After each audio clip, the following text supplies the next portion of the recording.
সবার জন্য মানসম্মত পরিসংখ্যান এই প্রতিপাদ্য বিষয়কে সামনে রেখে সারা দেশের ন্যায় বাগেরহাটে বিশ্ব পরিসংখ্যান দিবস ও জাতীয় পরিসংখ্যান দিবস 2025 উদযাপন করা হয়েছে। সোমবার সকালে বাগেরহাট জেলা প্রশাসকের সম্মেলন কক্ষে এক আলোচনা সভা অনুষ্ঠিত হয়। জেলা প্রশাসক আহমেদ কামরুল হাসান এতে প্রধান অতিথি ছিলেন। অতিরিক্ত জেলা প্রশাসক সার্বিক মোহাম্মদ মমিনুর রহমানের সভাপতিত্বে অতিরিক্ত পুলিশ সুপার মোহাম্মদ শামীম হোসেন, জেলা পরিসংখ্যান কর্মকর্তা, জেলা পর্যায়ের অন্যান্য কর্মকর্তাগণ, সুশীল সমাজের প্রতিনিধি, সংশ্লিষ্ট বিভাগের কর্মকর্তা কর্মচারী সহ প্রেস ও মিডিয়া কর্মীরা এতে অংশ নেন। সভায় বক্তারা বস্তুনিষ্ঠ, সঠিক তথ্য সমৃদ্ধ ও আধুনিক যুগোপযোগী পরিসংখ্যানের গুরুত্ব আরোপ করে বক্তব্য প্রদান করেন। এর আগে জেলার ভারপ্রাপ্ত কর্মকর্তা মোহাম্মদ রাসিউল ইসলাম পরিসংখ্যান বিষয়ে বিস্তারিত কার্যক্রমের উপর তথ্য বিবরণী ও একটি প্রামাণ্যচিত্র প্রদর্শন করেন।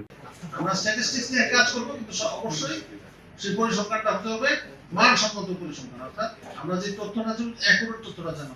এর আগে একটি র্যালি জেলা প্রশাসকের কার্যালয়ের সামনে থেকে শুরু হয়ে জেলা প্রশাসক অফিসের বিভিন্ন রাস্তা প্রদক্ষিণ শেষে একই স্থানে এসে শেষ হয়। জেলা প্রশাসন ও জেলা পরিসংখ্যান অফিস যৌথভাবে এর আয়োজন করে।